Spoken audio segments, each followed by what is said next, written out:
Welcome to the Take 92 podcast. My name is Sammy Warm Hands. I am your host, and today I'm really excited to sit down with Kate and Dominic from Tsunami Bomb. Been a fan of this band for a really long time, and they've got a brand new album out. First one in, I believe, I'm right on this, 14 years. It's called The Spine That Binds.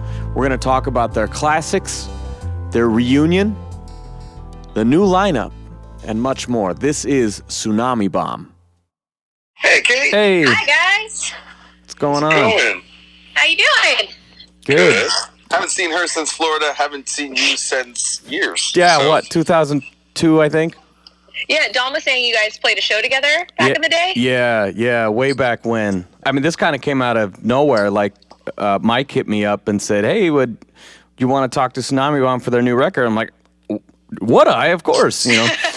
And that just came together really fast yesterday, and you guys, of course, said yes right away. And I told my wife, and she's like, oh, I still have a lot of those photos and stuff. And, like, we were able to dig out the flyers and the autographs and the buttons and all the stuff. It was pretty cool to see. That's awesome. Yeah. That is really cool. She was telling me this story, because the first time she saw you guys, it was the same year in 2002. And I wasn't there. It was one of the few times where I was like, I don't think I know any of the bands on this bill. And so, like, she went without me. And I remember just chilling at home, like, you know, I'm going to look them up online. And I'm looking up Tsunami Bomb and RX Bandits going, God damn it, I should have gone to the show. And her and her friend went super early. Like, they let them into the venue. And it was just the bands doing sound check and hanging out, and she and her friend had made this like collage and gave it to the band, and she even like found her diary in this box and was like, oh yeah, we found the show, like, here, the Dominic loved the gift, he pulled everyone over, like, hey, check this out, guys. So we really got a kick out of digging through all that old stuff last night, and I was glad that when I sent it to you, you're like, oh, I remember this shit. I do actually remember that. I remember the show, and I remember the collage because it did hang in our practice space, and I'm pretty sure I have it in my storage. That's so cool. I'm almost positive. So. Yeah, I remember the first time I went up to Oakland to visit Dom after the whole, like, actually joining Tsunami Bomb thing, and he'd actually pulled out a box that was all old pins and some patches and, like, some sticker and just, like, his random stuff, and I had never gotten to see them before. Oh, so shit. For me, as, like, a longtime fan, I was all geeked out and, like, oh my God, this is, like, the old school, like, heart and skull button. Like, can I really have this? Like, I want this. Yeah, that's badass. Yeah. One of the funniest things that happened is when she joined, we gave her a copy of, like, Mayhem, or we gave her a copy of Trust No One. Brian gave me Mayhem, and you gave me Trust No One. Yeah, and then she was like, could you guys sign it? And I was like, what? It's your band. And she goes, yeah, but I'm not on this. Yeah. Nope, I've got the collection going. Not at 100% yet, but... what are you missing? Not all the signatures yet. Oh. I think I've just got you and Brian, actually. Oh. Sorry, guys, I'm like... Yeah, I was impressed when my wife pulled out the flyer. I was like, damn, you got everybody on this. That's pretty cool. It's okay. I swear it's like a gotta catch 'em all situation. Even now, when people are like hanging out after shows, I'm like, you're not gonna find all 5 of us. So like, I can get you like 2. That's true. It's so true.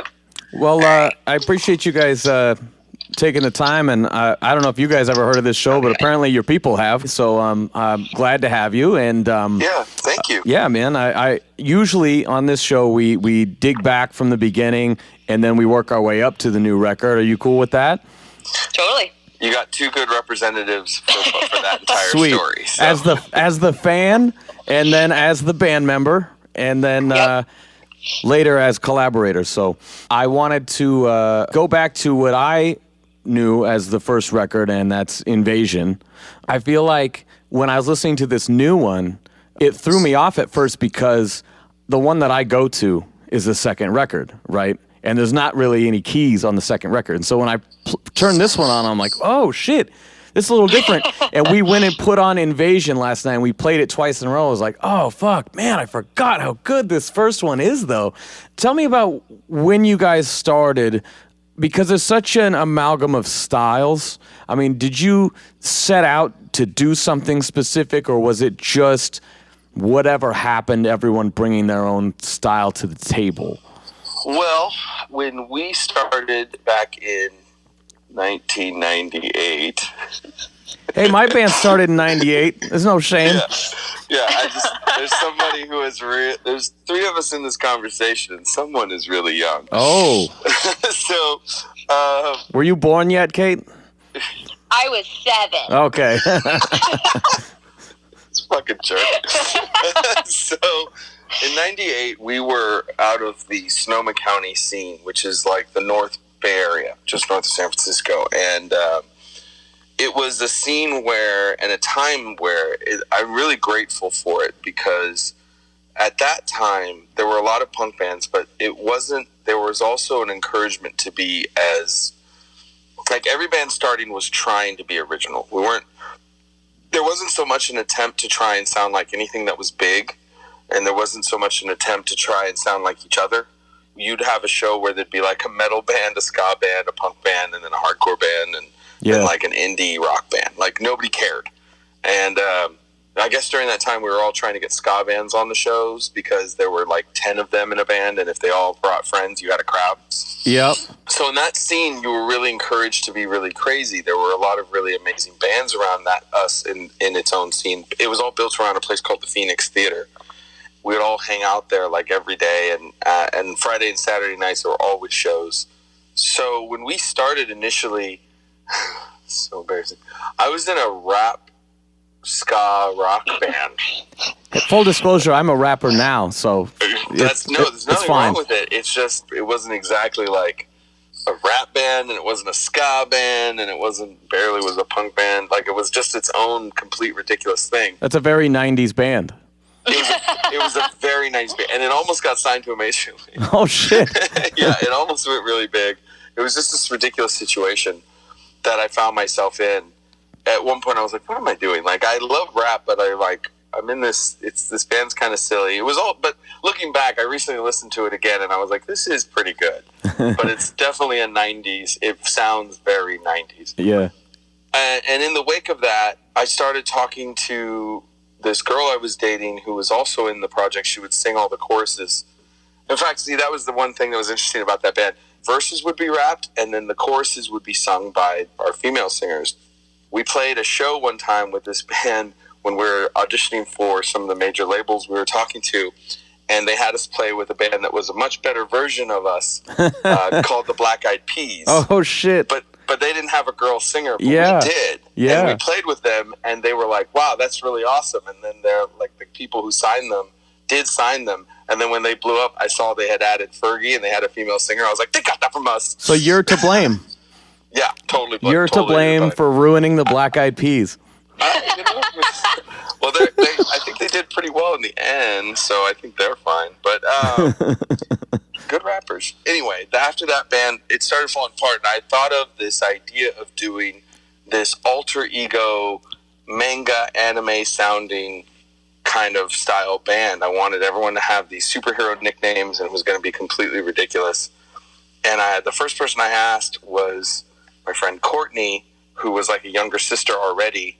I had met her through my little brother at the Phoenix. She was a little bit younger, but she was just such this impressive person. She had so much magnetism and presence, and she was a great musician, and I was trying to convince her to be on guitar, and she absolutely refused and insisted that she'd play keyboard. And she became Oubliette Sparks. And the girl that I was kind of dating at the time, she agreed to be the singer, and her I think she was calling herself Madeline Rex. I was going to try and be Hero Zero, but nobody would believe it. Everyone knew me as Dominic. Nobody accepted it. So my code name died on arrival. Like, there was just no way having it. And we were trying to do this, I don't even feel like we were trying to be punk at first. It was just trying to be this Madeline Rex, June is her name. She was trying to be very emo. She was really emo. Then you had Oubliette being kind of metal and industrial and punk, and I was ska and pop punk. And so it was we were mixing this stuff up and trying to make something interesting out of it. And we couldn't find all the musicians we needed, so we borrowed from a slightly industrial band. We borrowed Gabe. He sat in on drums, just filling in on the first few shows, and he would join a year later. So he brought in that aspect, and he was an incredibly precise drummer. And then we borrowed Oubliette's boyfriend, Tim, who was a very rockabilly guy. So our first guitarist was a super rockabilly guy that kept saying, like, I'm not in your band. I'm not. I'm just helping out. But I'm not in your band. But we wrote songs and played shows with him, and we just keep asking him to play one more show. So when you saw the first version of Tsunami Bomb, it was like this collection of people. All of us came from a different corner of the scene, and we would play with anybody. And we were just trying to make, like, I know that, like, influences were like Oingo Boingo was a huge influence, and Skankin' Pickle was a big influence because I loved their shows. We loved the darkness of White Zombie. You know, we were trying to bring together all these things and make this weird little spooky band. And we really, really wanted to be on Lookout Records. That was what we wanted to do. And we eventually played a show with Groovy Ghoulies, and I remember asking Kepi, I was like, what do I do to get to where you're at? Like, I want to be on Lookout Records. And he's like, I don't know, man, keep playing shows with bands that are cool and that are on those labels. And then if they like you, they'll tell them. And then you'll be discovered. And that's actually a really good idea. If you want to be on a label, play with all the bands on the label. That's good advice. What if I just get all of them on my podcast? That also works. But yeah, so that was the purpose. The intent was we didn't really limit ourselves. It's not like we started trying to be a punk band. We didn't try to be anything. We just wanted to be a good band. Yeah. And we pulled from everything. And even to this day, I'll just say that like, you know, even when we're writing, we're not necessarily listening to punk rock. None of us want to sound like anybody else. I don't think any of us care what's the popular thing. We just really want to make something that we can be proud of, and if anything, sounds timeless. And that's always been the attempt, is to try and write songs that are timeless, that are unique in some way, and interesting to us. That's been the goal from start. We just wanted to impress our friends, and make something that we could be proud of, and not sound like anybody else.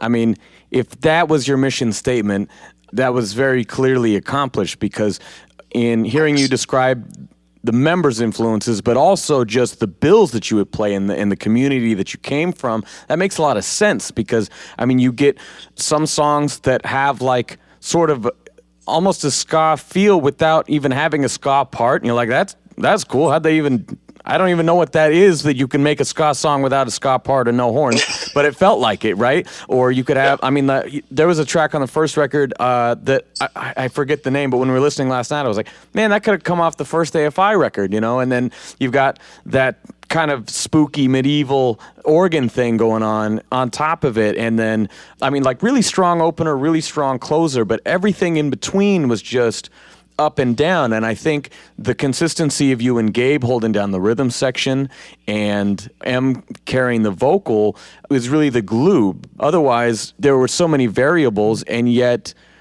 because of those constants, it didn't really feel like, oh, now we're doing a song that's in another style. It's more like within the song, you kind of move back and forth a little bit, and you're still serving the song. It's not like, oh, we're going to go out there and try, you know, this other, like, we're going to go out there and try Swing Time. It's like, well, when you guys did that, it was just its own song, and it works, you know.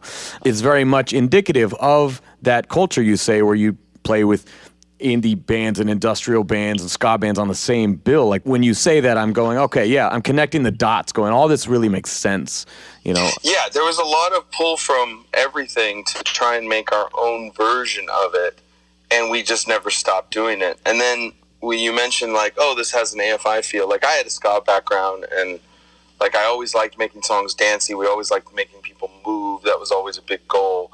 But like, AFI was actually the first band to come along and kind of take us under their wing.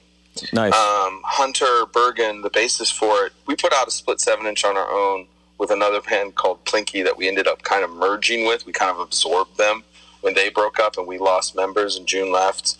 So Emily and Brian Plink and Emily Whitehurst, aka Agent M, those were the two people we kind of brought into our band, because June left, and then Tim finally was like, I'm not playing guitar for you anymore, I'm leaving. And we ended up getting this kind of heavy metal drummer for a while, Rob Reed, that played with us, and before he left, and then Gabe finally joined for real. But then Hunter Bergen saw us and he got into it, and then he signed us to his little label that he was doing. Nice. For Mayhem on the High Seas 7-inch. That was the 7-inch right before we did Invasion from Within. So he brought us out to see AFI, and we all knew AFI because they're from Ukiah, just north of us. Yeah.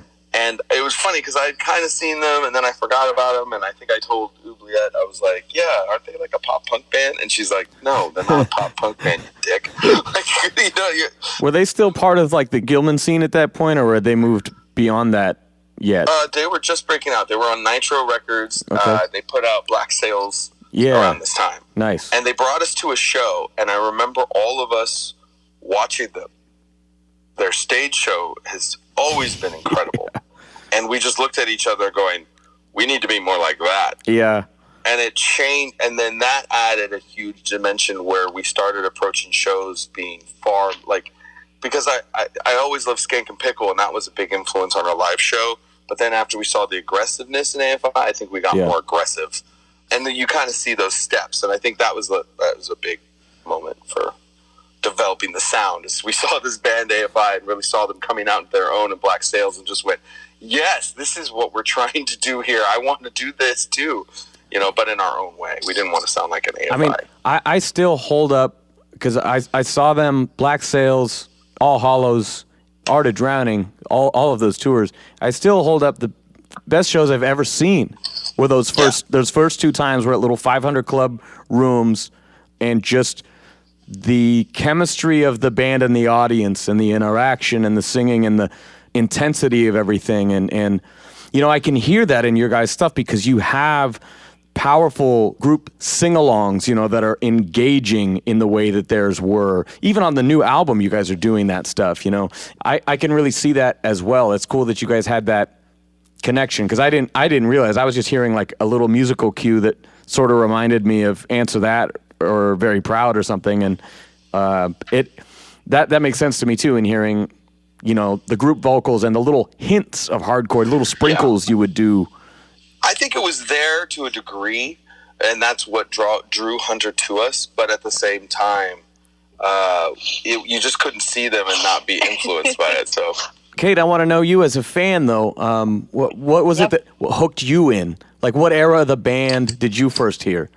So I unfortunately didn't get to experience Tsunami Bomb until after the end of Tsunami Bomb of the first era. So I grew up in a really small town south of the Bay Area. So country kid. My dad is a jazz producer and puts on live shows. So I didn't grow up with a lot of influences around, anything punk or anything like that. So it wasn't until I was in high school and, really it was the Hot Topic scene. I got super into, My Chemical Romance and The Used, and those are kind of my footsteps in. And I was at Hot Topic and I picked up a copy of the Definitive Act and a copy of the first Hello Goodbye record. I have this very oddly weird memory of this, and In Love and Death by The Used.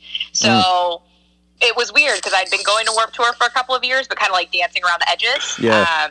But for me, there wasn't anything else like it, just like you guys were saying. And I think even more so as a kid who grew up and loving music and loving to sing. And I'm a kid of the 90s. I love Spice Girls and I still love Britney Spears. and I had that phase. And I love to sing, but I had never heard anything like H&M. And like, oh, you can sing and still be pretty, but still be tough and still be hard, but it's not screaming. And for me, it was being in the car with my mom, singing Dawn on a Funeral Day, and like, this is cool. I feel a little bit more like me, but I still am my nerdy, at that time now, what you cliche is a millennial self of pop songstresses, but kind of in a little bit of harder edge. And then I found out years later that I did have a copy of Lemonade on a comp that a friend had given me in middle school, but I didn't know it was Tsunami Bomb, right? Like, it was just a burned CD that was like track 7, and I had no idea until years after that Lemonade was a Tsunami Bomb song.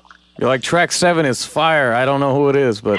Yeah, basically. And I remember it had Balls by AC/DC as the lead up to that mix I had. And so it was just this weird amalgamation of Pink Floyd and AC/DC and Lemonade. But yeah, so for me, it was just super unique and kind of a like, well, nobody ever needs to hear me, but I'll like sing in the car with mom, and it's really empowering. Yeah. Man, I think that there's so much value in that, in when you come across that record, especially as a kid, that's like it shows you your place, sort of, you know, like before, you know, I've had records like that in hip hop, say when I was younger. I was a punk rocker and I didn't really, you know, I loved Run DMC and the Beastie Boys and whatever, but I never really saw myself in it. And then like I heard a couple underground rappers. I was like, whoa, they're talking about Minor Threat and stuff like crazy, you know, and I started to make the connection and then it was like, oh wow, like there's a place for me in this too. And you know, that can change your whole life and your trajectory. And how cool is it that you discover this little band and flash forward years later, you're out there playing with them. I mean, that's pretty fucking rare. I mean, that's like John Frusciante joining the Chili Peppers. You know, that's a rare story. I was watching Rookie of the Year the other night, and I was like, oh my God, this is like what this feels like. Speaking of 90s. Joining your favorite baseball team. Yeah, right? See, I'm not ashamed. But yeah, no, you're totally right. It's very much a punk rock Cinderella story, and it's cool. It's weird, but it's cool. That's awesome. So I'll dig into that a little bit more with the new record, but I do want to talk about Ultimate Escape. Yes. Because, man, for me, like I said, that's my go-to record. You've got the tremolo picking, Take the Reins, you know, the swing time. You've got 6/8, you know, shuffles going on. You've got all these different things, and then like, you know, count me out, you know, like just like straight up, you know, melodic hardcore. Like, I mean, it really just doesn't sound like anything, and yet it works, you know. I think it's very indicative of the time without feeling like bottled in. It doesn't really follow the rules, and maybe that's why it works. I mean, it's like, oh, this little thing's sort of like, you know, the Atsaris. This little thing sort of like this, but they're just like moments, you know. I just thought that record was so well executed. I can only imagine what it was like for you guys, but for us, getting to book you guys, we couldn't find a venue. All ages venues had like boarded up and stopped doing shows, and so we got to host you guys the week that record came out. And we're so excited. We're like, we can't find a fucking place. And so we just did it at the park by my house. And so I'm like, these guys have got this new record on Kung Fu. It's super fucking good. Everybody's super excited for it. But then, like, these guys are playing for a bunch of high schoolers at a park. I just felt like like we wanted to do so much better, but we still had a good time with it. I don't know. I recall it being pretty rad, so... Sometimes those are the best shows, you know. It's like that happened more often than you think. Yeah. You know, touring around during that time, because some areas, and even now, it still does in some ways, because it's like we'll go to certain places and we'll play these huge venues and these incredible huge crowds, but then we'll go to another place that Tsunami Bomb hasn't been in years, and we start out like in a smaller spot. We've never really had an ego about that. Some of the best shows we've ever had have been smaller places, and it's really the crowd that you have. And I have a really good memory of that show. Like, I was really surprised when you sent that flyer over, and I was like, oh my God, I do remember this. And it wasn't something where like, oh God, we're here, but let's just make the best of it. Yeah. Like, no, it was super fun. It was a great show, as I recall, and I had a great time. There was a couple funny things that happened at that show. Like, my other band was not on the bill, but for some reason we were like way ahead of schedule. So we're like, yo, you guys want to go up and do a few songs? And it was me and the singer had booked the show together. And apparently that was a terrible idea, because we had some like stupid bullshit ego arguments leading up to it. And then during the set, we broke up on stage. That is a great memory. That's awesome. The ultimate escape. That's so... Yeah, that's awesome. But I mean, I don't remember all those things. I have to admit, I don't remember. No, I wouldn't expect you to, because that's some random local band scene drama shit. But I mean, that seemed like a really big time for you guys. I mean, was that record a kind of a gateway to a bigger audience? I mean, or I don't know if Kung Fu had anything to do with that, or just timing of it, or I mean, yeah. Kung Fu had a lot to do with it. Around that time, also leading in, like, right before that, Springman Records, this guy named, which is now Silver Sprocket, this guy named Avi, he put out a compilation with a bunch of bands on it and sold it for $1 while following Warped Tour. Nice. And we put Lemonade on it. That's the comp she got. Yeah, I don't know if it was the comp she had, because I don't recall AC/DC being on this particular punk rock strike comp, but that would have been amazing. But he sold like 50,000 of them. Wow. Over a summer, and really put us out there. So then that led into, we started doing some shows, and like Tsunami Bomb being unique, we had a really hard time finding a home, like another record label to put us out. That makes sense. You know, like we were put on the table of all of them, Fat, Epitaph, Side One Dummy, everybody. And everybody kind of passed in some way, shape, or form. They all said, like, they all just didn't know what to do with us. Yeah. Epitaph, like, certain labels would tell us stuff like, oh, we don't sign girl bands. Oh, you God. know, because especially back then, there weren't many, and everybody kind of felt like girl bands couldn't sell merch, and we were a girl band because we had girls in our band. Yeah, well, fucking Paramore showed them. Yeah, and it was a really weird time, but then, like, Chris Rowe from the Ataris had seen us. He really pushed us to a lot of places, and finally he had talked to us they were on Kung Fu Records, and he had talked to the Vandals about us, and so we performed with the Vandals through the Southwest, and it was a place we had played a bunch on our own. So we had a big audience. So when we played these places, they see the audience go off, singing every song, and then we brought brand new merch. So they bought everything, nice. And they're like, holy shit, this band, we haven't seen a band sell merch like this since No Doubt. Yeah. So they were interested. So when we came out, we signed to Kung Fu Records, and we had been working on all the material for The Ultimate Escape. But the one thing that really happened that was really terrible was that Oubliette left the band. Like, we kind of got into it. So, like, you didn't hear keyboards on The Ultimate Escape, but a lot of it was written with keyboards, a lot of those songs. And we tried to incorporate, we couldn't find a keyboard player to replace her. There was just no replacing Oubliette. And if you see her live, if you meet her, you watch a video, or you even hearing her on the new record, or in Invasion from Within and some of the early 7 inches, she's just kind of irreplaceable. Like, there is nobody like her. And I know there's a version of Take the Reins that's floating around in the world that does still have keys on it. Yeah, it's a Kung Fu Records comp. I'll be Googling it shortly. When they were interested in us, they put it out.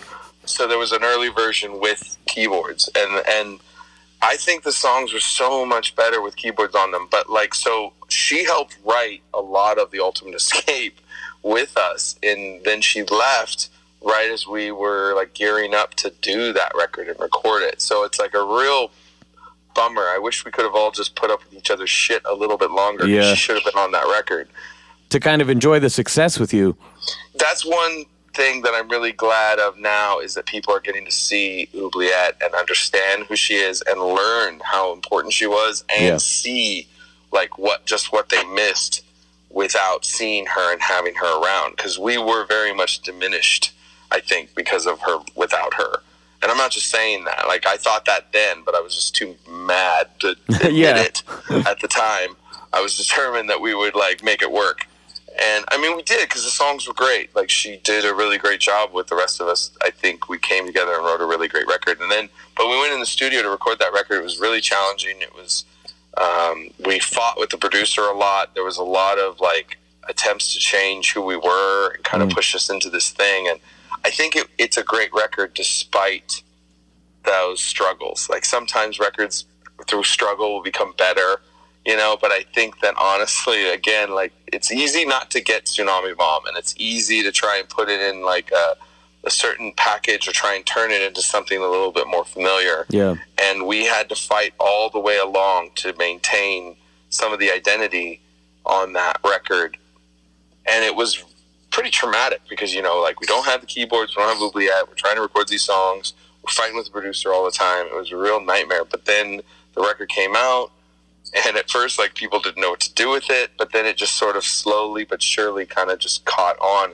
It's become a big favorite. Yeah. And it, like, even when Rolling Stone put it on their list of best pop punk records, like, I was congratulating my friends for being on it, because I saw everybody's posts. They're like, Ataris are on it, and like so-and-so's on it. I was like, hey, congratulations, guys. That's so awesome. They're recommending. And then I found out we're like 31 or 32 or something. And I was like, what the fuck? Really? They're like, he's just trying to get us to look at it because his name's on it. Yeah, like I had no idea that we were even mentioned, that Rolling Stone had even thought of us or anything, and I was really, really flattered and blown away. We all were. That was really incredible. But that record was really painful, and it was a real difficult time. But it's just, I think there's a lot of really amazing songs on it, and I think that when it's strong, it's really strong. I think there's a couple weak songs on it, in my opinion, but I think that the strong ones are really, really strong, and they really help define the band to everyone. So like that time period was, it all came together. You had Warped Tour helping us and Kung Fu coming in, and then the songs we just, from touring and everything, we had the best of Oubliette's contribution and everyone else's contribution. And I think it really helped bring us from this quirky little horror band to a more punk version. But I'm really proud of that record. Gotta say that I sort of fell out on the third record. I fell out on that one too. Yeah, that's what I had heard.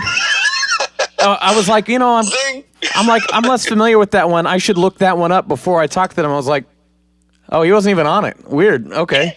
Well, I know a lot about that record, oddly enough. It was a very weird situation where I was still in the band, but I wasn't in the band. Yeah. Like, we were just touring nonstop, and you could be in a car with Bob Ross and Mother Teresa and the best examples of humanity and calm and patience. And if you're just tired and you don't get to go home, you're going to eventually start turning on each other, and I think nobody was there, including ourselves, told us to like stop and take a break and take a moment. We were just going, like, there was a good year where we just weren't home except for a couple weeks total, like maybe a month. That's crazy. We all said month and a half, like we were gone nonstop.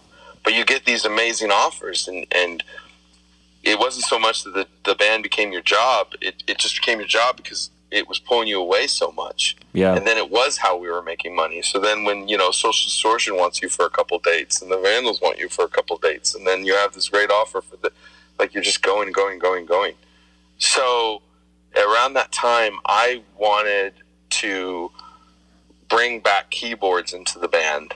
That was one big thing I think that the others were not down with. And I wanted to kind of bring in what made us unique in the Invasion from Within era, and then the drive and power of the Ultimate Escape. And I wanted to move us forward that way. And my argument was, even if we couldn't have a keyboard player live, I felt like we should have some keyboard on the next record. And then I felt like the others were trying to think about what was very much going on in the moment, the bands that we were seeing around us, and how they were interpreting the scene and wanting to be more up to the minute and be more like the things that they loved. So there was a real division in where the direction of the band was going to go. Yeah. And then the result was that I was kind of pushed out, but I had started the band and come up with the band and wrote a lot of the songs and came up with a logo, so they couldn't really get rid of me. But if nobody wanted to play with me, and I got kind of convinced to let it keep going rather than end it. And so the Definitive Act came out for them as a way of them trying to make a statement about the direction that they wanted to go. They wanted to be more timely, but they still kept a lot of things that made Tsunami Bomb. I don't want to make it sound like the Definitive Act was them trying to follow us out. Yeah. I feel like they were very excited and inspired by the things that were going on around them, and they wanted to make a record that felt like that moment. There was this desire to make this record that would be really powerful and really take advantage of the moment going on around them. And I think that to a degree, they did. Kate loves that record. I mean, I think there's a lot of strong songs on it. When we first came back, we weren't sure, how to feel about it. Because now in this range of time, you're starting to get a lot of members in Tsunami Bomb that weren't there when it started. And then, eventually it gets to a point where it's like, I know it's confusing for people because they'll have seen a Tsunami Bomb and they're like, you guys aren't the original members. Who are these people? And it's like, motherfucker, we're the ones that wrote most of the songs. Yeah, it's weird because like your peak popularity, I feel like, is not necessarily the original lineup. So now you're coming back as the original lineup and people are like, but it's not the original. Like, no, bitch, you weren't there. So it's like a little confusing. Well, it's really funny because even now we'll see people that are very passionate about their favorite record, Yeah. regardless of the people that were on it. But like, this is the record I like. This is a Tsunami Bomb I like. This record's crap. And they're diehard fans, you know, tattooed across all of them, but have very strong opinions around which sound is the Tsunami Bomb. Yeah. For 3 very drastically different records. And that's kind of hard because, you know, like we talked about with the mix of genre, I mean, they are very different records and it's all a different point of the band's evolution. And so that can be a hard band to like, right? I mean, it's hard to be a fan of someone who always gives you something different each time. We're definitely challenging. One of my favorite descriptions of us in a review was, well, there's 2 that I love a lot. One is that I don't know if they're breaking the rules on purpose or they just don't know that there are rules, but it works for them. Yeah. And I love that because that's pretty accurate. And then the other one is somebody described us as the John Waters of punk rock, which I don't know if that's exactly accurate, but I'll take that we're the weird, quirky, kitschy, and crazy, dark, bizarre band. But when I see a thread, I feel like I see threads throughout it all, and I feel like, you know, what we were going for. And with The Spine That Binds, I feel like that's kind of a course correction where we tried to make a record that sort of touched on everything that we had been, including the Definitive Act, including the Ultimate Escape and the Invasion from Within, and bring those elements together, kind of correcting the course and reminding everybody of like, okay, this is what's unique. And then just trying to dial it to move it forward a little bit to show where we could go. And I feel like that is what I'm hearing, because at first, like I said, I turn it on and I'm like, whoa, there's a lot of keys. Oh, yeah, I forgot that was a thing, which made me listen back, right? And then, of course, we have Kate coming in, kind of singing in a lower register on the first track, too. And you're like, okay, what Tsunami Bomb am I getting this time, right? And then I notice, like, my toes tapping, my legs going. I'm like, oh, but it's got that same groove. And then it's got these catchy choruses, and you're like, it got the group vocals and all the things. And you're like, yeah, this really does have all the things, though. You know, like all the ingredients are still there. Even if, like, I mean, Kate came in bringing a lot of the Definitive Act and her identity of what she identified as Tsunami Bomb. And I listened to the Definitive Act a lot in trying to make sure I understood elements to be able to bring that in to this music, because I wanted to make sure that was included. I wanted there to be callbacks there, because that's part of us. Even if I wasn't there and I didn't write that one, like, that still, you know, if you're going to be Tsunami Bomb, if you're going to represent this band, it needs to be there. And we all wanted something that would link that. I mean, I thought the Definitive Act was, I think, an album that came out at the height of Tsunami Bomb's initial popularity. A lot of people really loved that record and really felt affected by it. We didn't want to pretend that it didn't exist. That wouldn't be correct. It's a great record. So, you know, I don't know if Kate has something to say along this line too, but I mean, that's pretty much it. Like, we didn't want it to leave any chapter behind when we move forward. So the Definitive Act, but it's a bittersweet memory too, because that's when, I mean, I felt very helpless during that time. I was very disconnected from Tsunami Bomb during that time. I watched it come to an end. Yeah. You know, it had more member changes after I left, and eventually they just kind of gave up on it. And I think that's when Emily and Matt McKenzie, who had replaced me, went on to do the action design and kind of chase a sound. They kind of touched on Definitive Act, but spun it out into its own sound, you know. And then Jay, who was the guitarist at that time, and Gabe went on to form Nothington, which is a really incredible punk band. Yeah, to a small extent, you know, the wife and I, we followed action design and, you know, Survival Guide, and tried to keep in the loop on, you know, where things went afterward. But it is this new record, The Spine That Binds, is a really well-rounded version of the band. I mean, like you talked about, I mean, you'll have little glimpses of, you know, super fast punk and the little tiny hardcore big group backup vocals, but they're all so catchy, you know, and it really does kind of touch on all those eras. And it, you know, it shows, like you're saying, even though I wasn't around, we tried to include that, you know, and I feel like it's a complete record for you as songwriters, because you're able to reach and draw from all these different places. And it's also, no matter what era of the band you like, there's something in there for you. You know, I feel like that works really well. And seeing, you know, hearing your intent now and thinking about the record I first heard yesterday, is it out now, or is it? It's out now. Okay, Yeah. okay. One of the things I wanted to ask, just backtracking to something that you said about living on the road, I had read that Kate had not been in a band prior to this, and I wonder, how much are you living on the road? How much are you shoved in this situation, and what was that like going from 0 to 60 in this case? It's kind of funny because even at the start of this conversation, Dom mentioned, you know, Gabe was supposed to fill in for a couple of shows. Yeah. That was my experience. It was, Brian talked me into, you can do this for one show. Mm-hmm. It was just supposed to be the Vandals holiday celebration to support Trust No One. And so I had never done anything outwardly musical. I was a kid that was too shy to do choir, as much as I love to sing. When I told my dad I was going to do this, and this was after my, you know, auditions with Dom and all the things, he looked at me like, "You can sing?" Like, okay.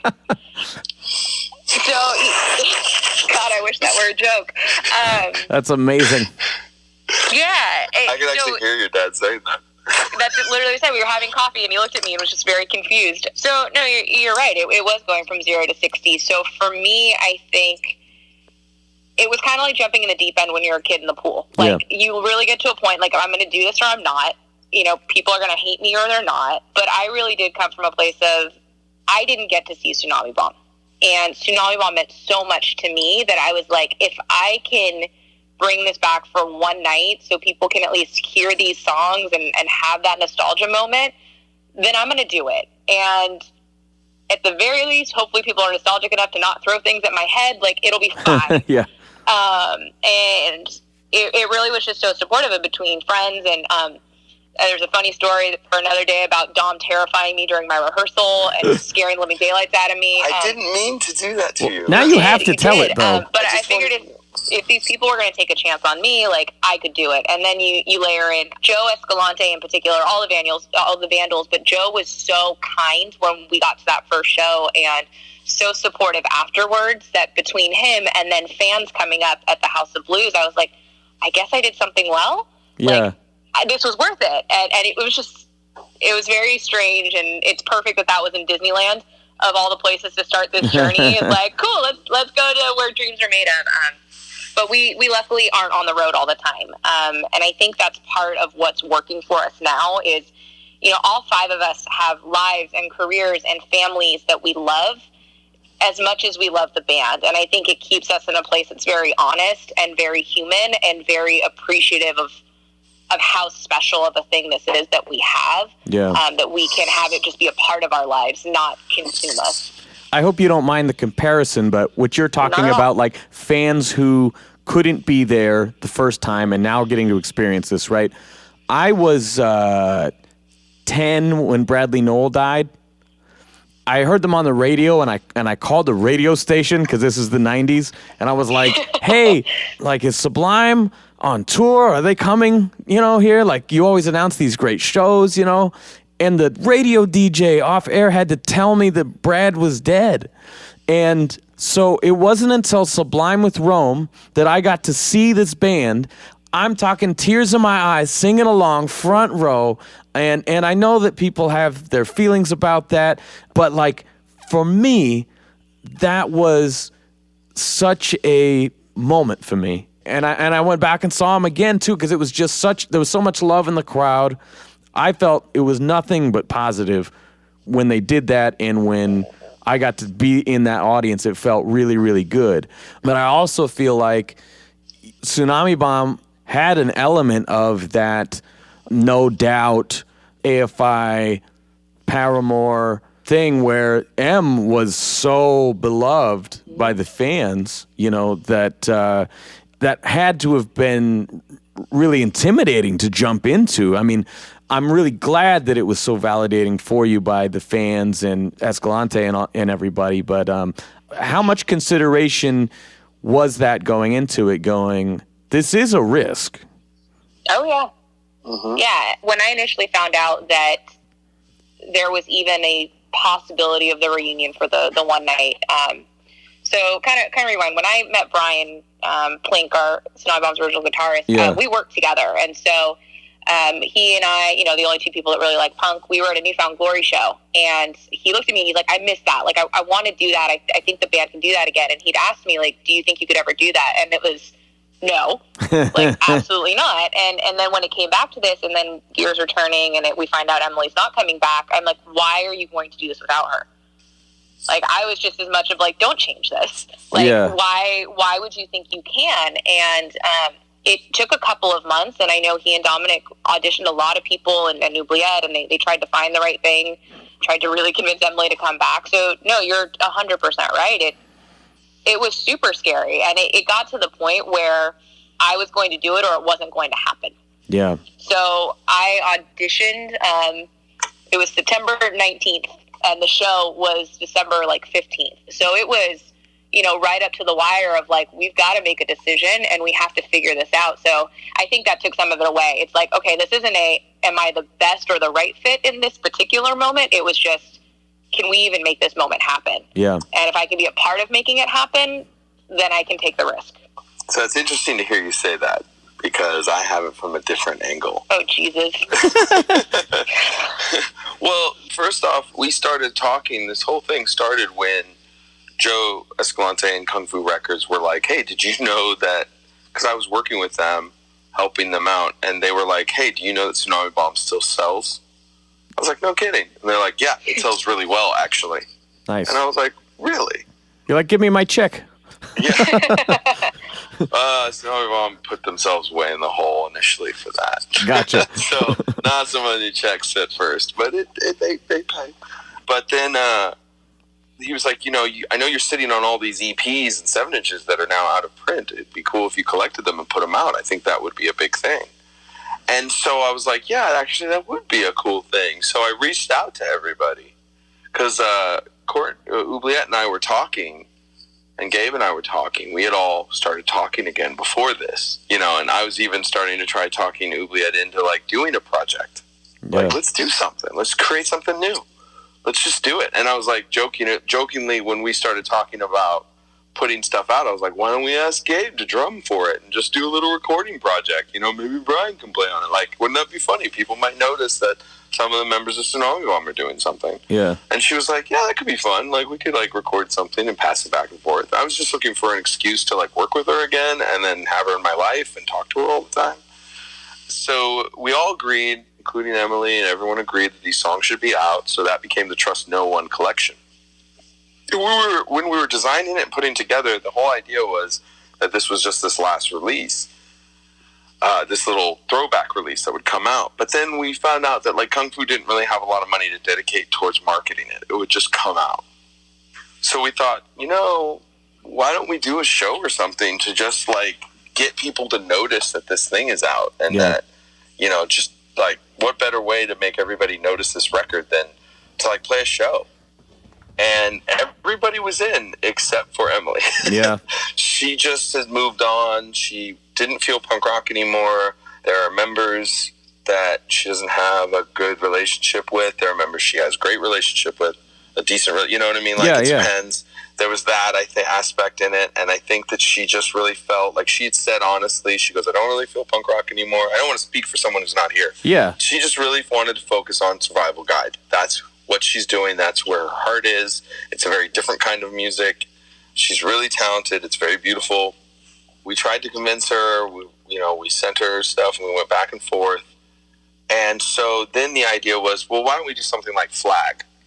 Like, we'll create a new band with members of Tsunami Bomb playing Tsunami Bomb songs and some new songs maybe, and we'll just go have fun. Sure. And we even thought about All and Descendants, like, we thought, like, well, what if, it's like, I feel like we could do something kind of neat that way. And we were talking about that, and then when we started playing together, started messing around, everybody that heard the practices or came by to check it out or anything were just like, dude, this is Tsunami Bomb.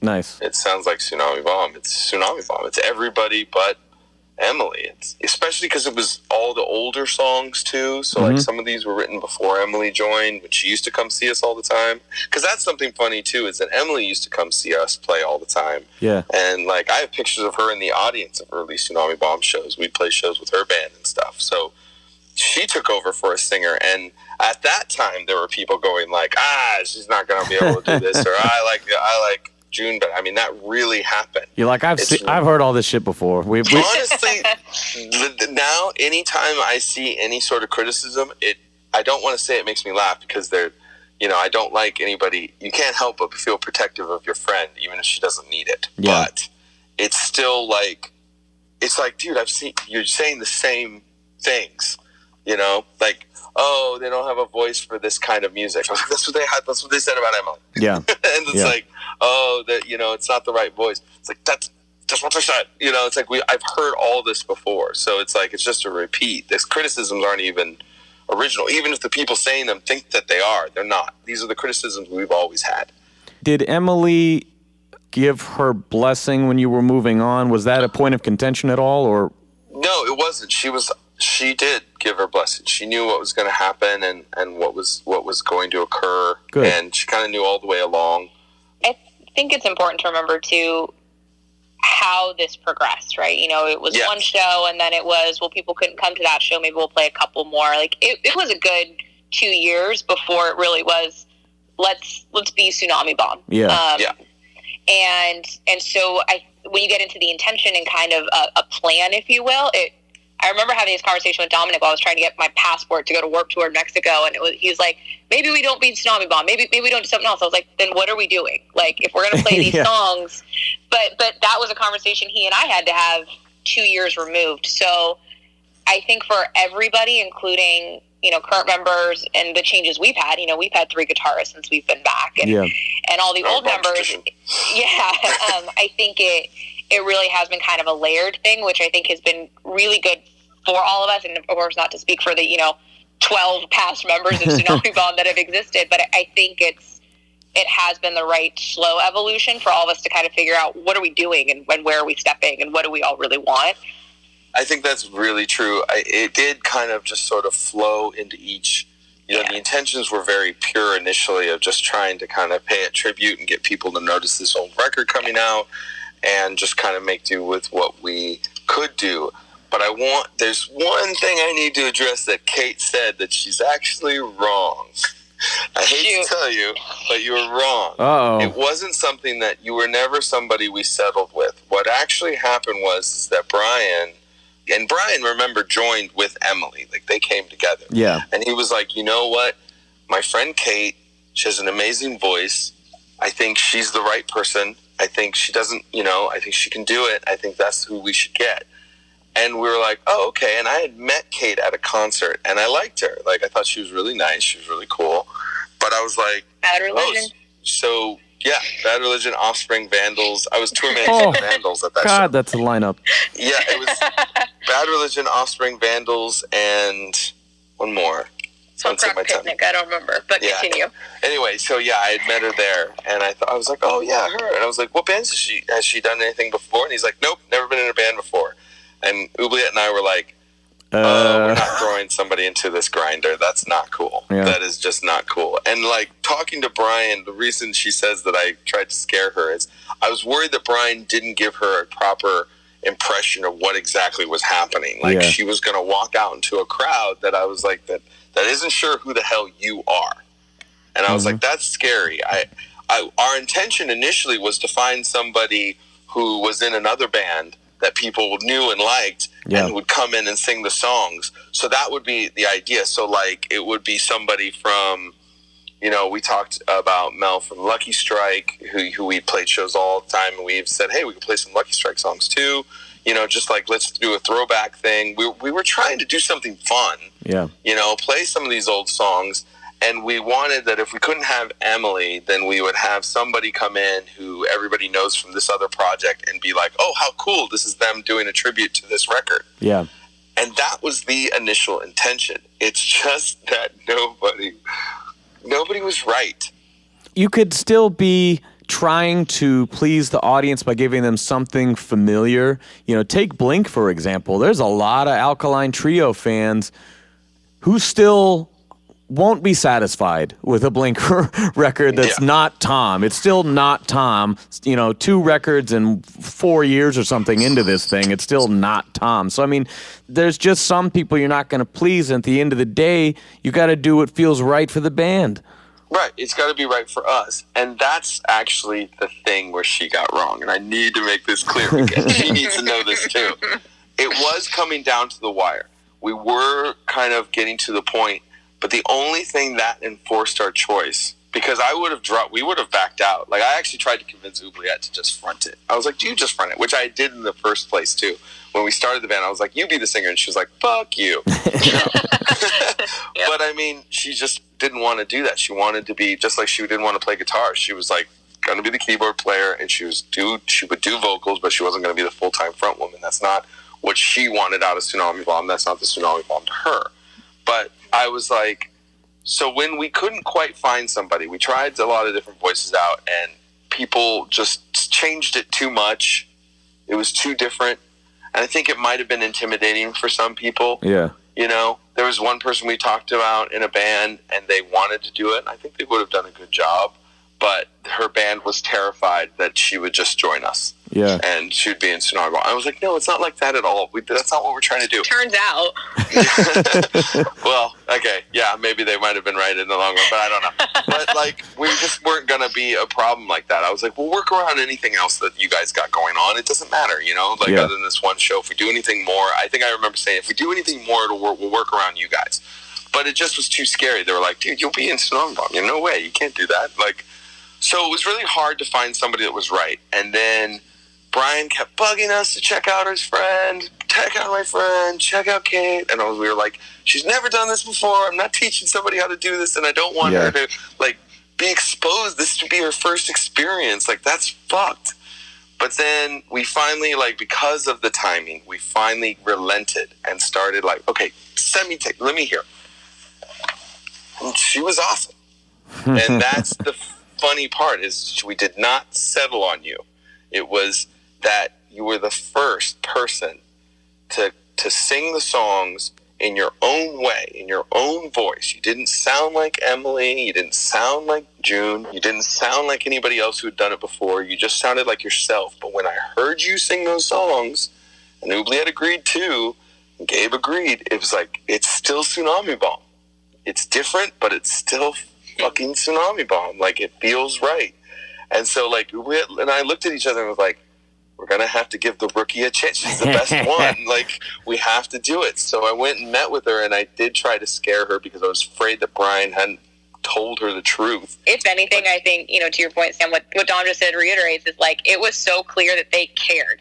And it was, if they're going to bet on me, I better sure as hell bet on me. Like, anything else, like, not fucking it up for these guys. So. Yeah, she was just the best one. I don't want you to ever think, or anyone else to think, that we ever settled. Because if she hadn't been right, you know, around this time, I think we would have just called it, and I would have said find somebody else. And the Vandals could have found somebody else to play that show. Yeah. And we would have just stopped and not done anything, or, you know, kept looking. I don't know what we would have done. But she really was the missing piece. And then when she came in and sang with us, it was like, I remember looking at Gabe and going, like, it's like the old days. Like, this is like the energy feels is right. like the band. Like, and she made it even more so. And it's like, so it's really funny when you see people say, you know, anybody who we've been really lucky how supportive everyone has been.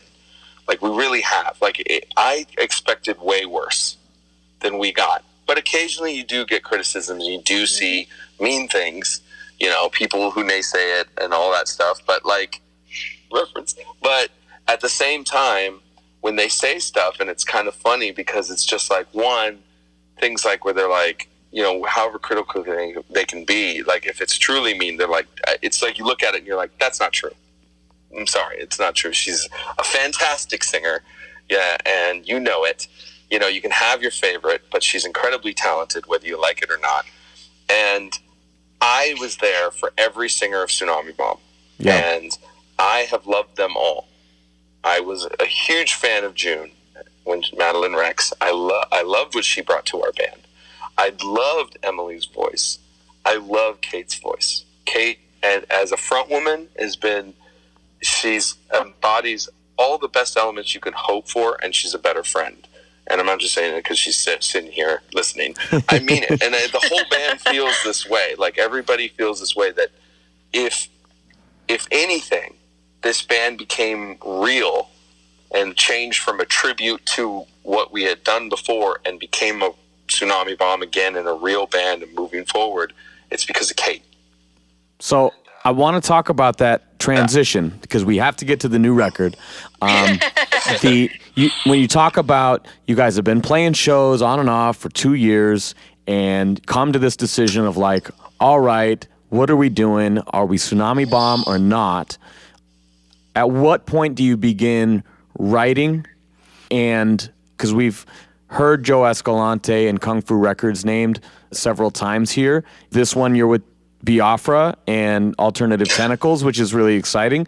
But yeah, I'm just curious as to what was the lineage from, okay, we're doing a tribute show every night, to we're going to bring original content, and then actually a shift in label.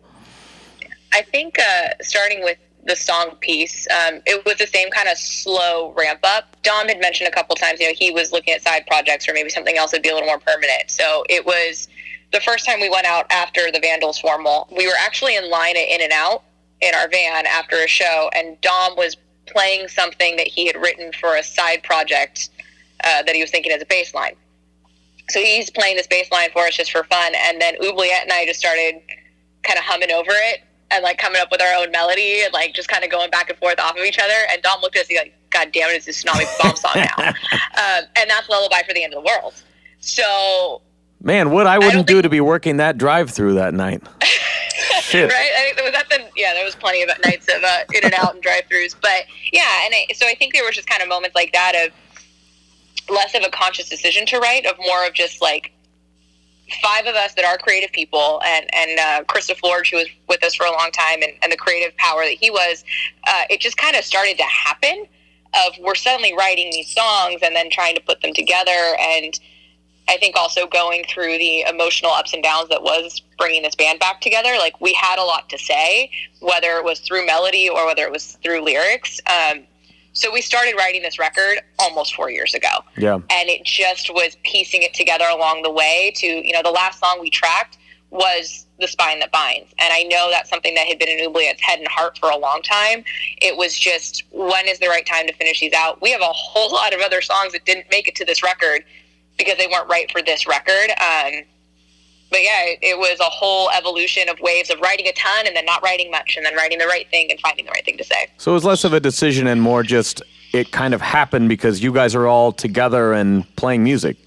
Yeah. And then about the last year, it was well, if we're going to do this, really, what's the sound and what is this record going to be if we're writing these things, and how do we bring them together? Yeah. I don't know what you would add to that, Dom, from another side.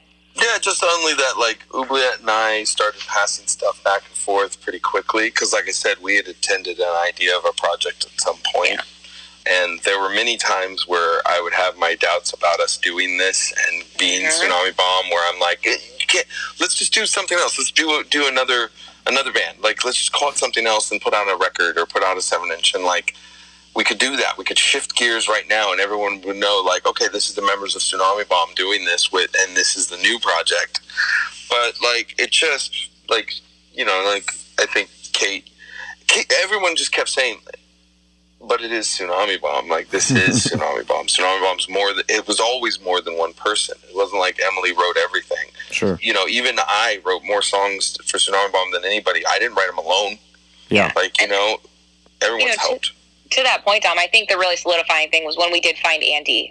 So Andy is a longtime friend of the band. These guys have known him for years, and he had the right sound and the right vision and the right talent that once it was, we have Andy. Andy's our guitarist. He is part of Tsunami Bomb, that we could really say, we have that fifth piece that can move forward with a clear vision. And he's just such a talent in coming up with the wacky ideas, but that also just kind of pushes forward. To me, anyway, that felt like the moment we were okay, we are doing this. Nice. And we're doing it with this direction and vision of the five of us that are here. You mentioned briefly Chris, who I read had passed away in this process. Yeah. I don't want to dig on anything you're uncomfortable with, but just curious if that informed your decisions to move forward, or if there's anything in the writing that was significant in relation to his contribution, his friendship with the band. I mean, does he have a lasting legacy in Tsunami Bomb? He does. Yeah. Chris LaForge stepped in when Brian, due to some health stuff that he had to take care of and his own personal life kind of calling him back, he needed to kind of focus on those things. And he kind of left, and at the time that he left, though not really intentionally, he put us in a real bad position. Yeah. And one of the promoters, we had a Texas tour coming up, a run through Texas, and one of the promoters was Chris LaForge, the guitarist for 30 Foot Fall. And Chris was just phenomenal. From Nitro, right? Yeah. Yeah. Yeah, I remember Nitro that band. Records, yeah. They were still around, though they were doing things very occasionally. And he was still very much involved in the Houston, Texas punk scene, if not the whole Texas punk scene. And he stepped in, learned the songs, and we practiced with him one time when we got out to Texas, and he just killed it. That's awesome. And so that was super fun to work with him. And he had this entirely different approach of bringing a lot more metal and punk rock, which Tsunami Bomb's always had a lot of metal in it. Yeah. But he brought that lead in, and it was just a lot of fun. And I think that he was really, he was definitely a different kind. The 30 Foot Fall was used to, partying and being a hard-ass punk rock band, and then we would drag him to tourism events and all, just go to Disneyland with him, and he loved it. He loved all those things. And but he was in 30 Foot Fall. That was his first love. He was in Texas. He helped us with a lot of songs, and I do feel like he influenced a lot of the writing while he was around, helping us as we were, because songs were just flowing back and forth. You couldn't help. He would be like, "Send them to me. Let me hear this song." And, yeah. For me, Chris was my buddy of, you're the other newbie all of a sudden. Oh, yeah. And I remember being in his practice space that first night, and, I'm super antsy and nervous and all things, and he knew I liked Disney, so he started playing A Whole New World after he heard me playing on the keyboard, and ended up recording me a metal version of it. So he had this weird mix of, crazy musical skill, but really fun, and was also just kind of in it with us, yeah, we'll figure it out. So you mentioned, his lasting effect on the music. I hear him so much, particularly in The Spine That Binds. And I hear this version he wrote of Sinkhole that was crazy metal. And so we're never going to use this. I don't know what the hell you just wrote. But these moments, right? And for me, even vocally, a lot of my times that I can get angry came from, we went out to play a memorial show for him. And it was the first time that Oubliette and I were both just so pissed off. It was just a bad night, didn't go well. And I remember that kind of for me being this moment of ooh, angry is kind of fun on stage, and angry can kind of work, and, then turn to naysayers, turn to moments of other things. So I think there's a lot of Chris between the lines and a lot of these things, even beyond just how he touched all of us personally and bringing this back to life. So. We had talked about how it probably wouldn't be able to be in it in the long term, but he had helped us so much, and then to have him on it, he passed away when he went to Punk Rock Bowling, and it was very shattering. We love that dude. Yeah, it really hurt us, and it really I think we kind of came to a halt for a minute there, where hey, it's hard. You can tell we like feelings. Yeah, it's hard. It really hurt to lose him, and but we had found Andy during that time, and we started, just kind of working on new songs, and eventually, more show offers came, and we started doing shows again and stuff. But that was a tough one for us. I think that he really affected a series of he didn't inspire all of them, but there's a lot of songs, there's a lot of touches where we touch upon loss. Yeah. And he is definitely one of the losses that we felt along the way. Well, and, frankly and directly, he's today is the good old days of naysayers, of the don't take it for granted. That's Chris. Whether people will ever realize that or not, yeah, let's have fun with this because life's too short to not. And even beyond, his untimely passing, it's just no, that was Chris. He's fuck it, I want to have fun. I want to do what I want to do. So, it's fun Chris. too. I really like that lyric that you mentioned, by the way. I thought that was, I had a song couple years ago, I had the realization that right now is a time that we may someday be nostalgic for, you know, and I definitely have a tendency. I'm a goal person, a plan person, you know, the next record, the tour, the whatever, you know, and just kind of appreciating that at some point you're going to be looking back on right now and missing that. And so trying to adjust my perspective and take things, learn things from the losses and the people that go before us. And, you know, like you said, you learn to channel that into a different side of yourself as a performer and you know, maybe as a writer. I always try to carry them with me in some way and try to be more appreciative and more present anytime there's a close loss like that. So I think it's great that there are bits of him throughout this record, as you're saying. You guys both mentioned the song Naysayers. I mean, does that have anything to do with our previous conversation there where we were talking about having to kind of shut people up and like, nah, we're fucking here, like, get over it? I mean, indirectly, for sure, right? So I remember Dom and Andy coming over to my house trying to help me, like, formulate what the hell am I trying to say with this just, like, word vomit I had. And a lot of that particular track is, it is, I'm so tired of hearing what other people say should make me happy. Yeah. Whether it was band-related or career or family or anything. So, you know, it's funny because there's definitely a giant fuck you in that song of whoever you apply to the you. But to me, lyrically, it really is more about, like, today is your best days. So why are you going to waste your time worrying about anyone else's perspective on it? And it kind of became more channeled through Tsunami Bomb. But genuinely, it wasn't about Tsunami Bomb. It was just about, like, I don't want to worry about the future. I don't want to worry about anybody else other than this is a great moment, and I want to keep myself in this moment. Because I'm like you. I am pragmatic as hell and like to focus on the negatives. So it's kind of a good reminder to myself of, like, this is really cool. And every day is really cool, so just appreciate it. So, Dom, can we talk about Biafra and the switch from Kung Fu to alternative tentacles? Well, Dominic's fault, and a positive one. Yeah, I mean, are you still down with Escalante and that whole crew?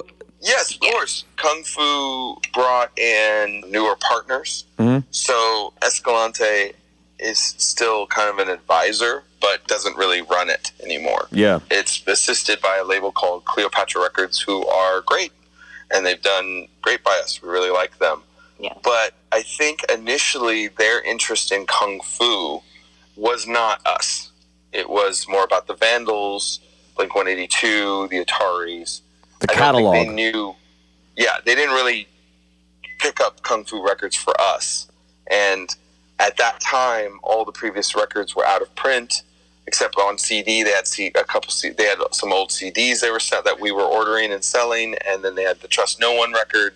And I think they just didn't really know what to think of Tsunami Bomb, so they weren't really focused on it. So we'd be like, "Hey, how's it going?" And they'd be like, "Hey," and they were really nice, but they didn't really.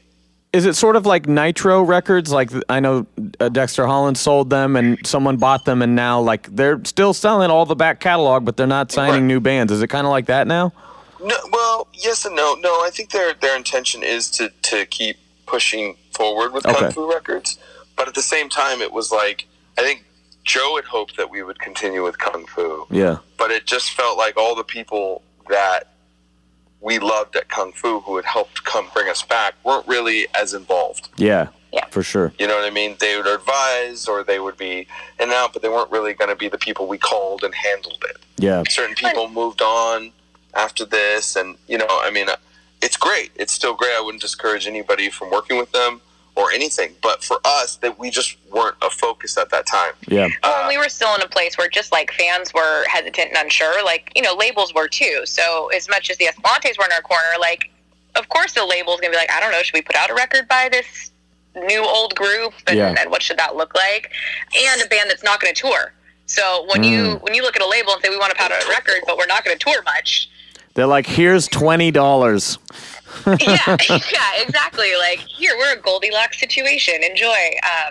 So I think that's where, for us, with Dominic's, you know, association with Alternative Tentacles and how great Jello's been, it kind of fit this weird Venn diagram niche of what we were trying to do and what a label was expecting and wanting from us. Yeah. Right. I mean, so as I said, like, we moved away from that. The irony is, I know they've expressed a bit of regret. Oh. Because after we moved on, like, Rolling Stone mentioned Ultimate Escape. Oh, and yeah. if they hadn't done that, I'm not sure that Kung Fu Now would have repressed those records on vinyl. Mm. Yeah. It was that mention that led to the Ultimate Escape being repressed. It was how well that did led to the Definitive Act being repressed. And so now they see it, and they have even been like, I'm sorry we didn't. You know, like, they're like, you're not mad at us. When a band is basically dead for over a decade, like, it's cool. What do you expect? Yeah, I mean... Yeah, we like, don't hold them. We weren't mad, but it was like a combination of, like, new people coming in to more administrate Kung Fu, and the people that really got us being gone. Now they're great. They've been really kind to us, and we just did 2 comps with them, 2 holiday comps. So it's a good relationship. I don't want to make it sound like it was a bad one. It just was obvious at first when we were looking, like, they were not, we just weren't on their radar. So we started looking around, and again, just like in the old days, nobody was really responding. Like you don't quite fit. I don't know. Yeah, I think to what Kate said, it was like, okay, Tsunami Bomb's weird on a normal day. Yeah. It's not going to sound like, we never sound like what the hot thing is. We're just ourselves.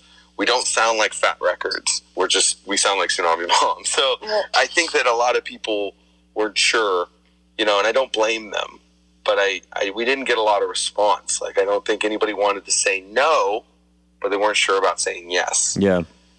And even Jello at points, you know, loves certain parts of the discography and not so much other stuff. Yeah. And isn't shy about telling us those parts he loves and doesn't love. So it's a very weird amalgamation of circumstance. Yeah.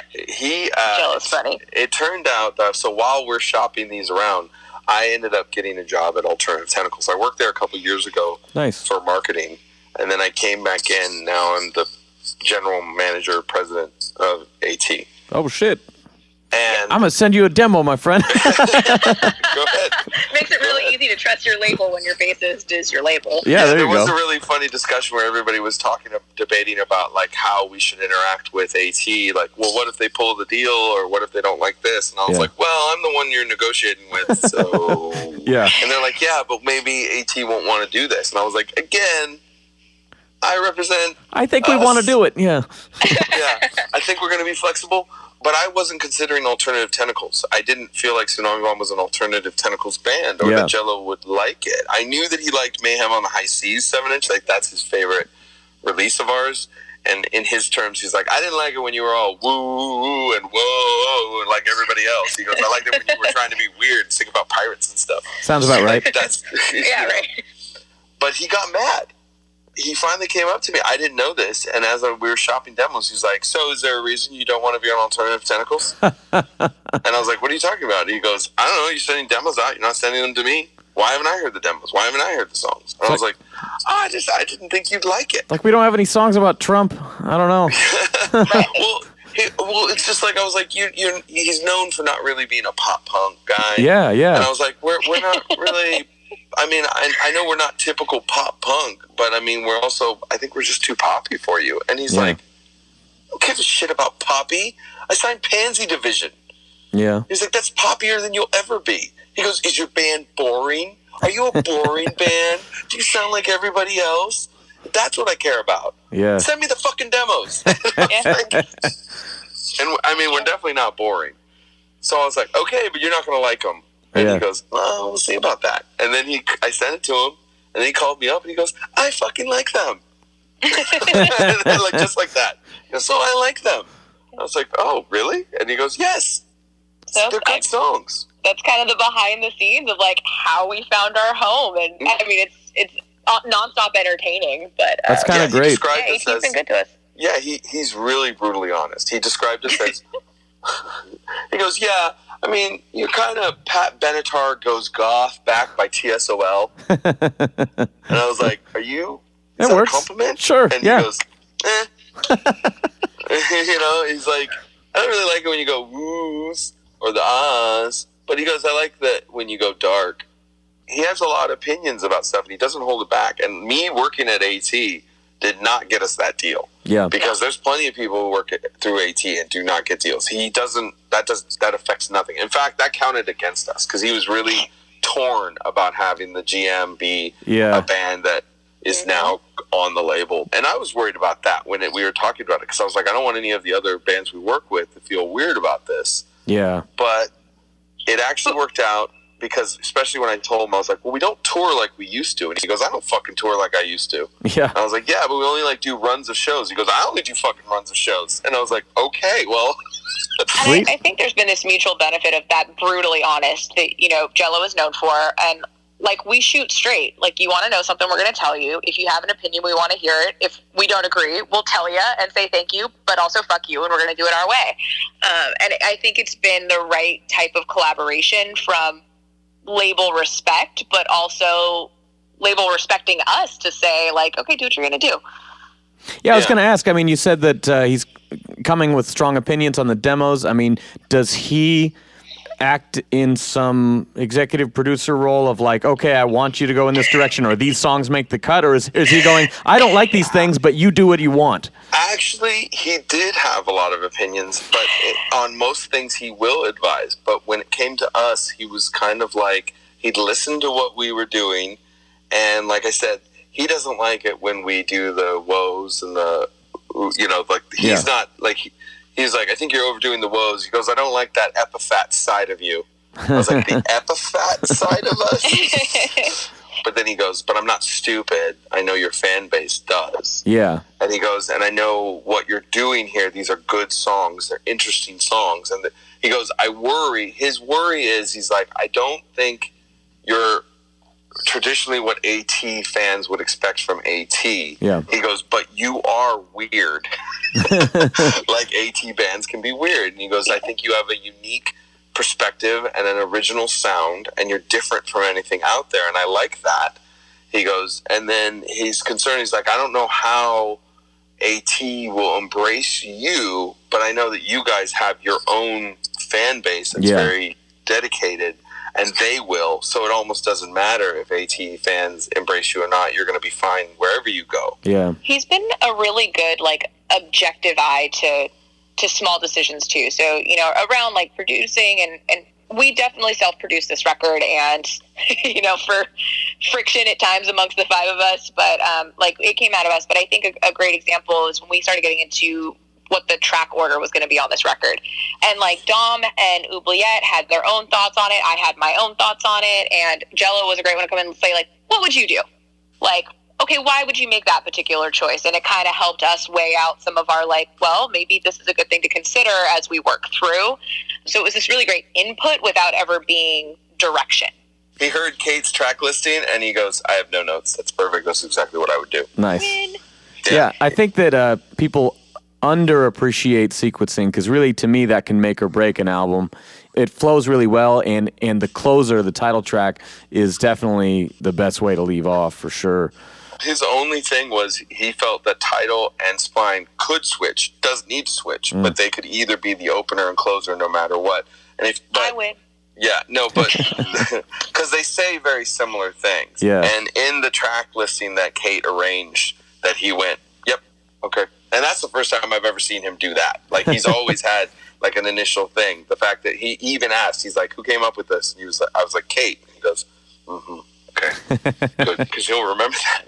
And then she arranged the songs in a very fascinating way where it does tell the story. And I do feel like with Tidal, you have this announcement into existence of stating that, okay, you called us and now we're here. Yeah. And we're here now, and despite what some people will say and what people have done, we are going to be here.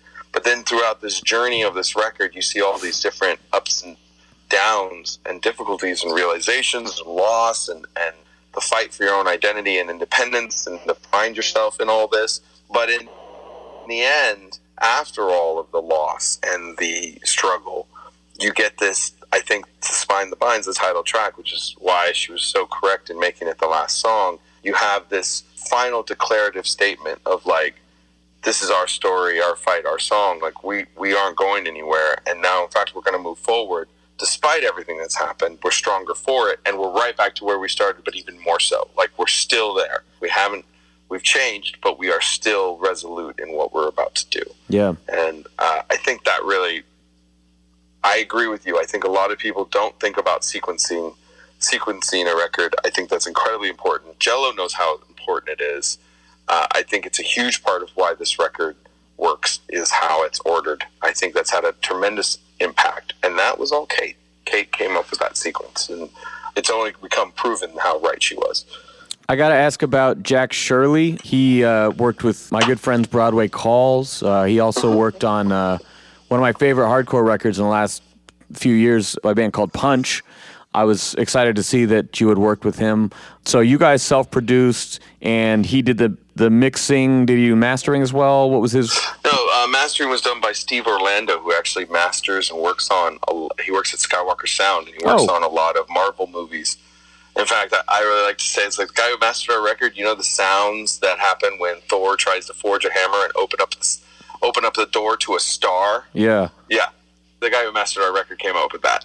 This is random, but the guy who did my latest, actually all my lyric videos, worked on Into the Spider-Verse.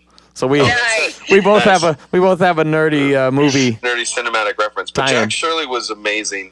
That was Andy's recommendation. I met with him. He had a great perspective, great record, great discography of stuff he's worked on. Was very impressed because we literally took everything that we had produced from multiple studios, all this files from all over the place, and I dumped it in his lap, and I said, let's sort this out. Span of 3 years, like 6 different studios. Yeah, we gave him a mess. Like a lot. I wouldn't have guessed that at all. It sounds really consistent, actually. Well, there was a vision, but every album has a struggle. Our struggle this time was schedules and where everybody was and just trying to make this record move forward. And we did it. I mean, it was a lot of pre-production over the course of years, but recording it took a year. Yeah. Start to finish. And every record has a struggle, and that was this one's. And I think we've tried to kind of go, okay, the next time we're going to do this all together. Yeah. But and we're just going to take a weekend that we would a run of days that we would normally do a run, and we're just going to go into a studio. But we're going to record in the same room? We are totally going to do that. Even right now, we're in 3 separate places. Yeah, this is very much how that record came together. But I mean, we had a vision. We had that. We knew what we wanted to sound like. We knew what we wanted to get to, and Jack really did. Nice. Jack really did. He just showed us a Chewbacca mug, and that's pretty legit. Thought that was relevant. I thought he was great. He did a great job. He helped us sort it out, and he helped us mix it to where we needed to be. He really.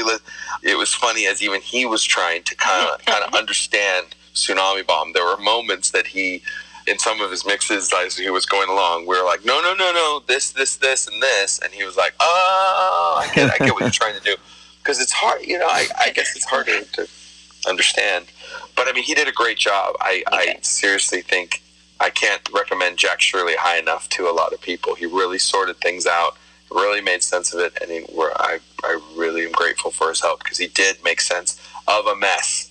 And I had no idea. I mean, I've been producing and mixing records for a long time, and I didn't pick that out, that it was, somewhat of a hodgepodge of recordings. So, I mean, that, well done to Jack Steve Shirley. Orlando and Jack Shirley together really helped give the consistency that we were looking for, and they just killed it. I mean, and we had another great team. We did a lot of it with Derek King and White Whale, Chris Ballard, and Apple Head Studios was incredible. District Studios, Ryan Pereira, like so many people helped us with this. So, as we wrap up here, I have to shout out some mutual friends. Another band I've been listening to since high school. This summer, my band was on tour, and we got to hang out with Ephraim and Mike from Death by Stereo. Yeah, nice. And we got along super well, and they were like, oh man, they're like, dude, we should hit the road together. It would be like you guys, us, and Tsunami Bomb. I was like, you know Tsunami Bomb? I'm like, no shit. And then I talked to Mike yesterday. I told him you guys are coming on the show, and he's like, oh, dude, we're doing a tour with them next month. So can you tell me you got dates coming out with Death by Stereo? Do you know when that kicks off? January 23rd, we're playing in Fullerton. January 24th. Viper Room? Yeah, the Viper Room's on the 24th. 25th would be Yucca Tap Room in Tempe. And then we're playing the 26th at the Dive Bar in Las Vegas. That's pretty awesome. I would never have paired you guys together in my head, but they're a lot different than I expected, too. They're just like super laid back, really nice dudes. We don't care about your limitations, man. We're going to bust through those. It's like a good DJ, you know. If you can put on two records that you don't think go together and make it work, it's like, oh, shit. I never thought of this pairing. Well, and you also get into a place where, like, you know, we're not on the road a ton. Like, we want to play with people that are fun. Yeah. So it was just so much fun, you know, BSing back and forth with them. And when we were playing with them in Tacoma, it was a pretty epic night and just great fun. So we're like, these are people we want to spend 4 days with. Yeah. So let's spend 4 days together. Yeah, also the band, like when we did play with them in Tacoma, and the bands went together really well. Nice. And I think it surprised everybody even that night, because I think we're a little bit more aggressive than people give us credit for. And they're a little more catchy than you would think, too. So it works. Totally. So we do come from the same era. Yeah. Like, and part of the same, we're all West Coast, like that era of punk rock. They have their unique spin, and like, yeah, they are catchier than people give them credit for, and we're harder than people give us credit for. Like, the bands actually go together really well, and I think even like Ephraim and Mike were like, our bands really work together well, and like, it kind of makes sense, you know, now that I think about it, but like, you wouldn't have thought of it. But It's I think true. anyone who goes to those shows, and I hope we do more with them, anyone who goes to those shows are going to be really stoked with how the bands blend. And on top of that, like, you guys are both, in thinking about it now, just thinking out loud, like, you guys are both kind of the outliers, you know, like, you are now like the quote unquote like pop punk band on Alternative Tentacles, but before you were also out of the box, like, oh, you're not pop punk enough. If you look at a band like that, they're not quite punk enough, they're not quite metal enough, you know, and so like you take these two great outlier bands who just want to like have a great time, and it does make sense in the more that I think about it. It's kind of great. Yeah, there's metal, there's elements of metal in our work, there's elements of hardcore, there's a lot of things in there, and then they are, I'm sorry, they're poppier than they think they are. I think even they think they are. I wouldn't call them a pop punk band by any means, but like, No. You listen to Death by Stereo songs, there's some really catchy things in there, and I just, you know, I think that's going to be a really fun matchup. There's a couple other bands that we're talking to about doing runs with. Nice. That I think will also be kind of fun and unique. But that's the other thing. Like, we do not care. Yeah. If you're fun and you're interesting, like, I don't care if your band's a marching band. I'm going to play with your band. Like, I mean, we have a show coming up this Friday with the World Inferno Friendship Society. That's a voodoo punk rock cabaret band from New York that are almost a swing feel. Like, they're just a unique, fun, dark kind of band. And then we're playing with Arno Core, which is they call themselves Adventure Rock and Roll, which is like essentially their skate, punk, hardcore, and metal mix. Nice. I mean, we don't care. Like, I love those kind of shows. And I think, if anything, in the years that we've been a band, one thing I've noticed since we've come back is when we started, like I said, we came from a scene where everything was crazy. And now in the scenes that we see, people homogenize a little too much. Like, Yeah. I'm not saying that it's not great to see an all-punk bill or an all-hardcore bill, but, like, challenge some audiences. Like, let's throw them all together and see what we like. Because, I mean, I love everything. I think there's a lot more fans that are into a lot more different things than they think, you know. I don't think people are so limited. I think we should mix it up. I think it should be weird. Let's make these bills weird. Yeah, bills weird again. That's great, man. Because when I'm out on a punk tour, I want to listen to something else in the van. When I'm out on a rap tour, I want to listen to punk in the van, because it's like you said, it's kind of homogenized. You watch 4 acts a night, and you're hearing kind of the same tempo, the same sort of structure.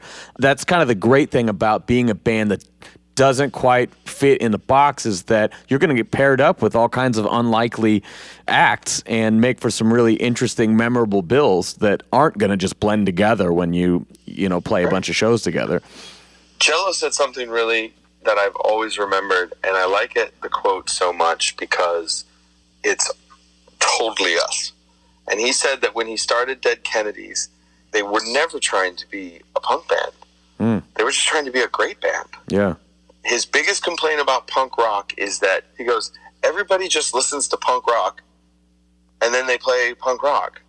He goes, so you get bands that sound like bands that sound like bands that sound like bands. And he goes, and generally someone will send me a demo and it's like, dude, I know the great-great-great-grandfather of this sound. I heard them. Yeah. I watched them play.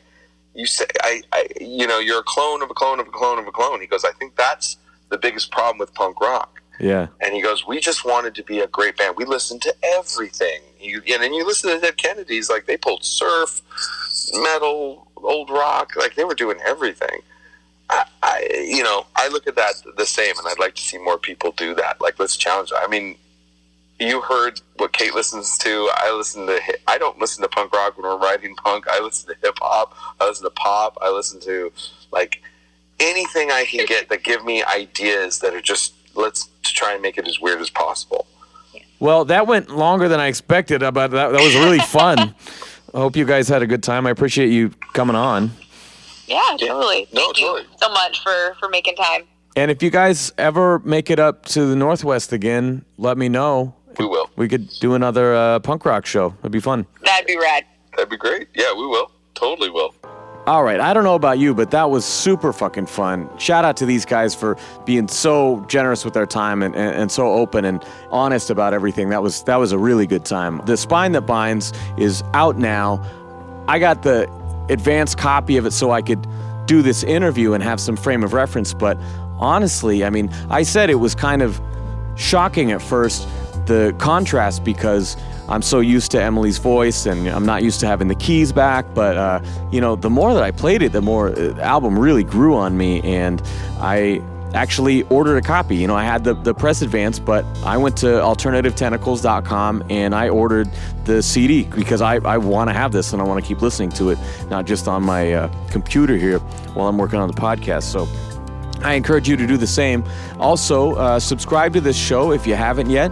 Share this, do a screen cap of this episode, share it on social media, spread the word, and the more eyes I get on this, the more cool artists will want to do the show. So I will leave you with a track from The Spine That Binds. They did just drop a music video for Naysayers. That's super cool. You should check that out. But they let me pick what we're going to close with. So this is my favorite track from the album that really embodied that classic Tsunami Bomb vibe. This is called The Hathors.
You were the voice inside.